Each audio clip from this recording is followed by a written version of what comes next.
Nutrisi pada ibu nifas.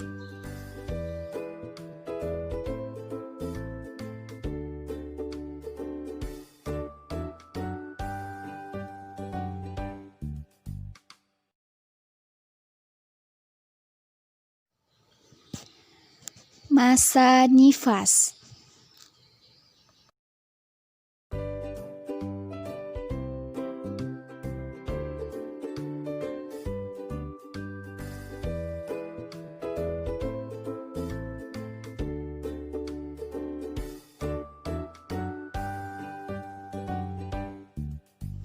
Apa itu masa nifas? Masa nifas atau puerperium dimulai setelah plasenta lahir dan berakhir ketika alat-alat kandungan kembali seperti keadaan sebelum hamil. Masa ini berlangsung selama 6-8 minggu. Masa nifas disebut juga dengan masa postpartum atau puerperium, adalah masa sesudah persalinan, masa perubahan, pemulihan, penyembuhan, dan pengembalian alat-alat kandungan atau reproduksi seperti sebelum hamil, yang lamanya 6 minggu atau 30 hari pasca persalinan.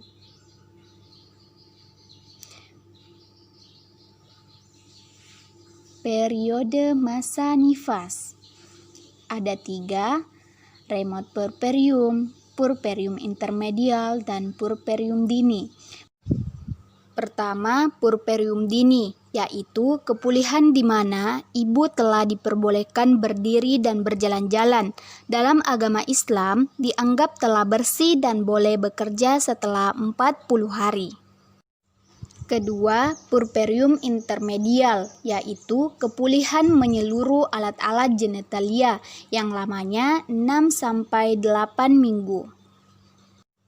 Ketiga, remote puerperium, yaitu waktu yang diperlukan untuk pulih dan sehat sempurna, terutama bila selama hamil atau waktu persalinan mempunyai komplikasi.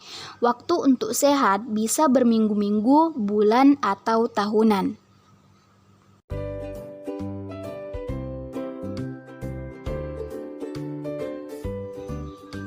Perubahan fisiologi ibu nifas.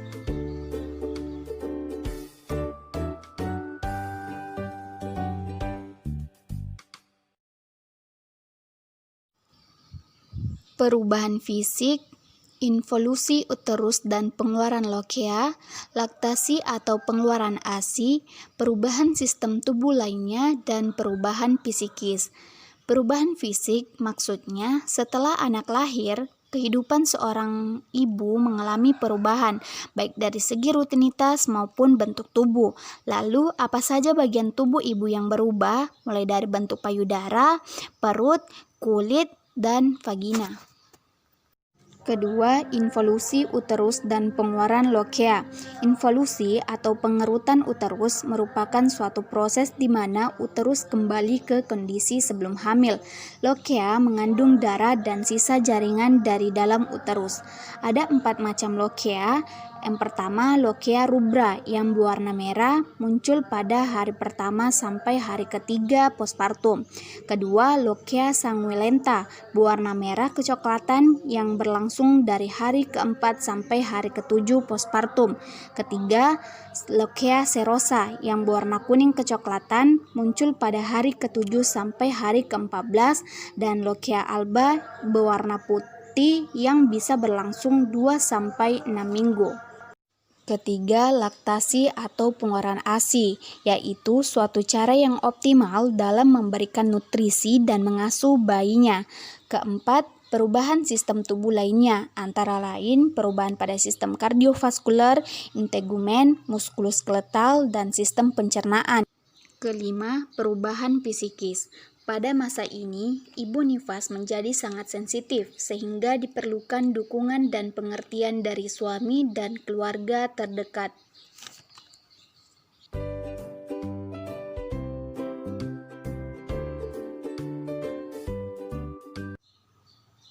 Adaptasi psikologi ibu nifas ada 3. Yang pertama, fase taking in, yaitu periode ketergantungan yang berlangsung pada hari pertama sampai hari ketiga setelah melahirkan. Pada saat itu, fokus perhatian ibu pada dirinya sendiri. Pengalaman setelah persalinan sering diceritakan berulang-ulang. Yang kedua, fase taking hold, yaitu periode yang berlangsung antara 3-10 hari setelah melahirkan. Pada fase ini, ibu merasa khawatir akan ketidakmampuannya dan tanggung jawabnya dalam merawat bayi. Ibu memiliki rasa sensitif sehingga ibu mudah tersinggung. Yang ketiga, fase letting go, yaitu fase menerima tanggung jawab akan peran barunya yang berlangsung 10 hari setelah melahirkan dan sudah dapat menyesuaikan dirinya, merawat diri dan bayinya, serta kepercayaan diri sudah meningkat.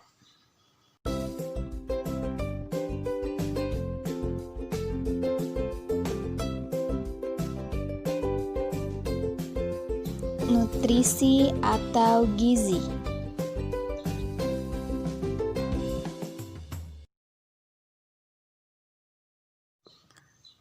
Apa itu gizi?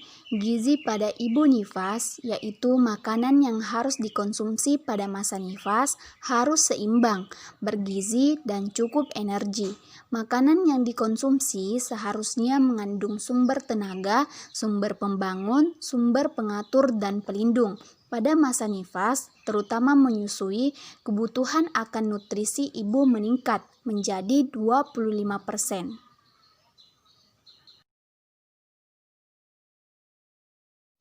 Fungsi pemenuhan kebutuhan nutrisi pada ibu nifas untuk melakukan aktivitas, melakukan berbagai proses dalam tubuh, mengembalikan alat-alat kandungan ke keadaan sebelum hamil sebagai cadangan dalam tubuh, dan sangat erat kaitannya dengan produksi ASI. Kebutuhan dasar ibu nifas, mengonsumsi makanan tambahan tiap hari sebanyak 500 kilokalori, makanan diet berimbang, cukup protein, mineral, dan vitamin, minum sedikitnya 3 liter per hari terutama setelah menyusui, pil zat besi harus diminum untuk menambah zat gizi setidaknya selama 40 hari pasca persalinan, dan minum kapsul vitamin A.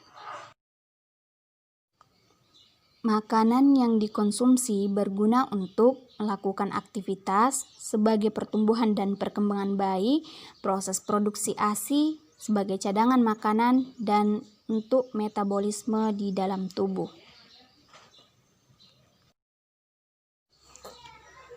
Makanan seimbang yang harus dikonsumsi adalah porsi cukup dan teratur, tidak terlalu pedas, asin, atau berlemak karena akan menyebabkan gangguan pada produksi ASI ibu dan menyebabkan gangguan sistem pencernaan pada bayi, misalnya bayi mengalami diare.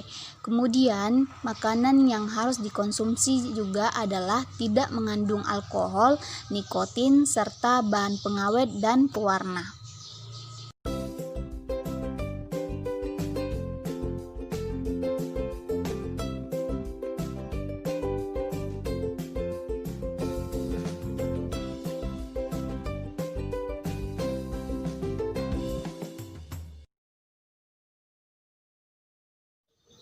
Selanjutnya, bahan makanan yang harus dihindari ibu menyusui antara lain bahan makanan yang berbau merangsang seperti petai, jengkol, cabai, merica, jahe, kemudian yang berlemak dan mengandung kafein. Zat gizi yang dibutuhkan ibu nifas, yang pertama zat tenaga atau energi, yaitu digunakan untuk pembakaran tubuh, pembentukan jaringan baru, penghemat protein yang dapat digunakan sebagai cadangan untuk memenuhi kebutuhan energi. Sumber zat tenaga yaitu karbohidrat antara lain nasi, mie, singkong, jagung, kentang, roti, umbi-umbian, terigu, dan lainnya. Kedua, zat pengatur. Zat pengatur atau zat pelindung biasanya digunakan untuk melindungi tubuh dari serangan penyakit dan pengatur kelancaran metabolisme dalam tubuh.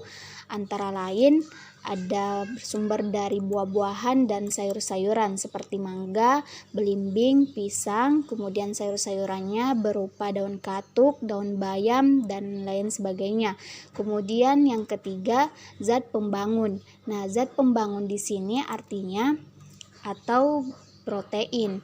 Protein sangat diperlukan bagi pertumbuhan dan pergantian sel yang rusak atau mati. Biasanya bersumber dari kacang-kacangan, kemudian ada tempe, tahu, daging, ikan, telur, udang, ayam, susu, gula, dan garam.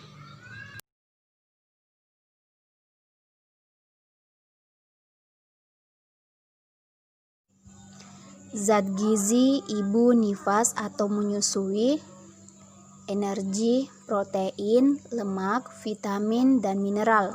Yang pertama, energi. Kebutuhan energi ibu terdiri dari 60-70% karbohidrat, 10-20% protein, dan 20-30% lemak. Kebutuhan energi yang meningkat 500-700 kilokalori. Dengan demikian, bila ibu biasa makan 3 kali dengan porsi yang ditambah. Kedua, protein. Setiap ASI mengandung 1,2 gram, sehingga selama menyusui, ibu membutuhkan protein sebanyak 20 gram per hari. Meningkatnya kebutuhan protein ini selain untuk membentuk protein susu, juga dibutuhkan untuk sintesis hormon yang dibutuhkan dalam produksi ASI dan hormon yang mengeluarkan ASI. Ketiga, lemak. Lemak jenuh ganda diperlukan dalam pembentukan ASI karena asam lemak tak jenuh ganda diperlukan dalam perkembangan otak dan pembentukan retina. Asam lemak tak jenuh ganda dapat diperoleh dari minyak jagung, minyak biji kapas, serta ikan salmon dan ikan kering. Keempat, vitamin. Ibu nifas membutuhkan tambahan vitamin yang diperlukan antara lain vitamin A, D, C, dan B. Selanjutnya yang dibutuhkan ibu adalah mineral. Selain itu, diantaranya ada zat besi, kalsium, dan asam folik sehingga ibu nifas dapat lebih meningkatkan kesehatannya baik secara fisik maupun psikologis.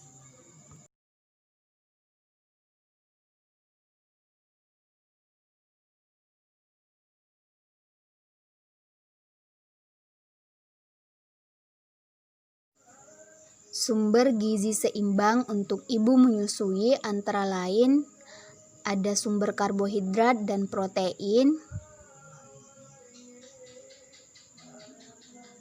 sumber lemak, sumber vitamin dan mineral.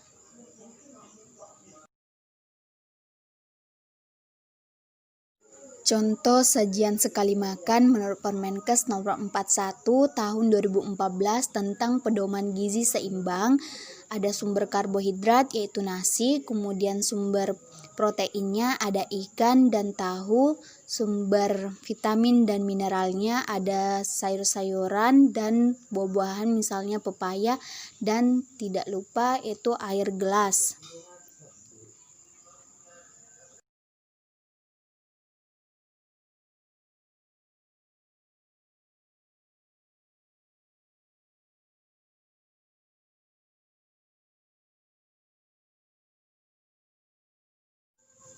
Biji fenugreek biasa disebut dengan kelabat yang kaya akan zat besi, vitamin, kalsium, dan mineral. Ini dapat meningkatkan produksi ASI.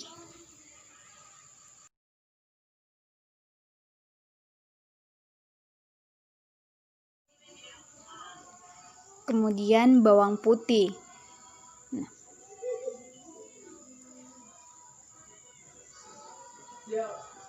Bawang putih dapat meningkatkan produksi ASI dan meningkatkan nafsu makan bayi.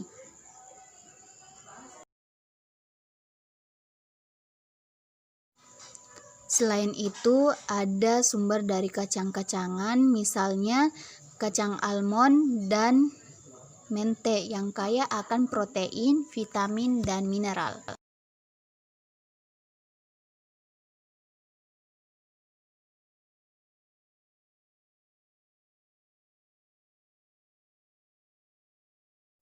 Makanan berserat sebaiknya dikonsumsi minimal 1 sayuran per harinya.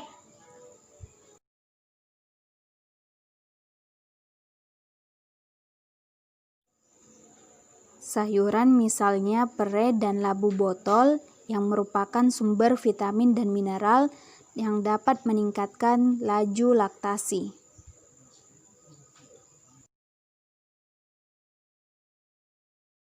Berikut contoh perincian menu ibu menyusui sebanyak 2.900 kalori di pagi hari.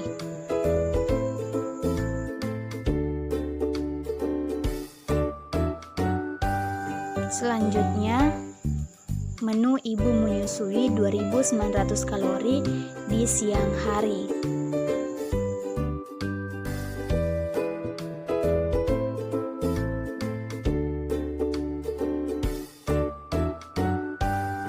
Kemudian, contoh menu ibu menyusui 2.900 kalori pada malam hari.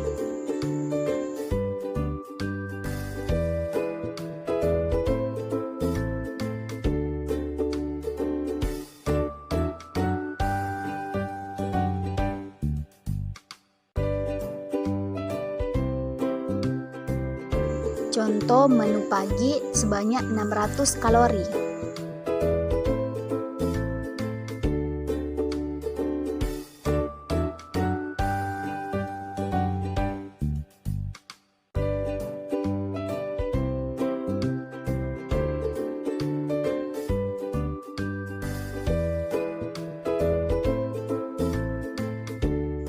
Contoh makan siang sebanyak 831 kalori.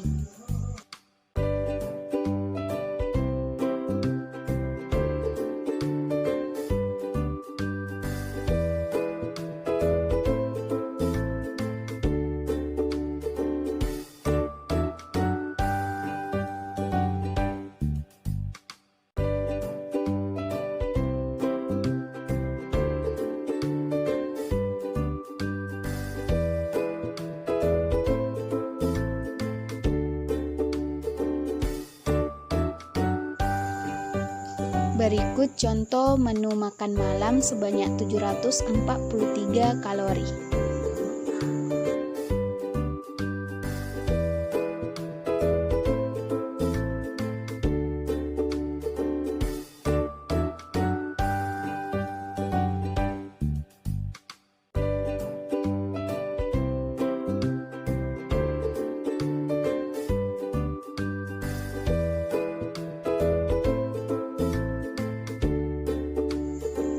Makanan selingan sebanyak 200 kalori.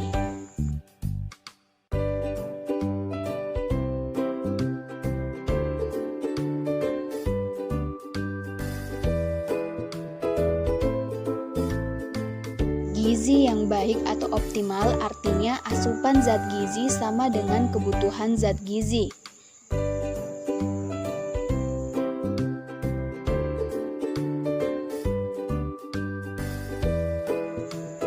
Sedangkan gizi kurang artinya asupan zat gizi kurang dari kebutuhan zat gizi. Asupan lebih banyak dibandingkan dengan kebutuhan.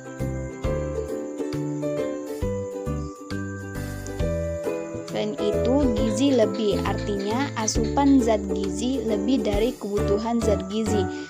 Berbanding terbalik dengan gizi kurang, tadi asupannya lebih tinggi dibandingkan dengan kebutuhan, sedangkan ini kebutuhan lebih tinggi dibandingkan dengan asupan.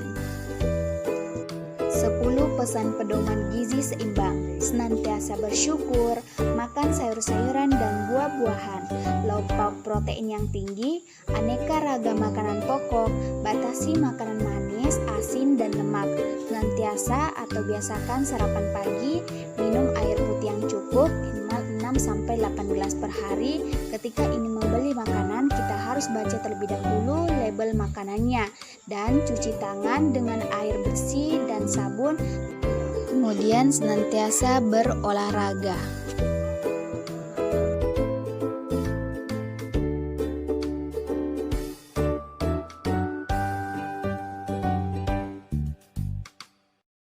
Akibat gizi kurang pada proses tubuh, dapat menyebabkan gangguan pada proses-proses pertumbuhan, produksi tenaga, pertahanan tubuh akan terganggu, artinya mudah sakit, struktur dan fungsi otak juga terganggu, serta perilaku ibu.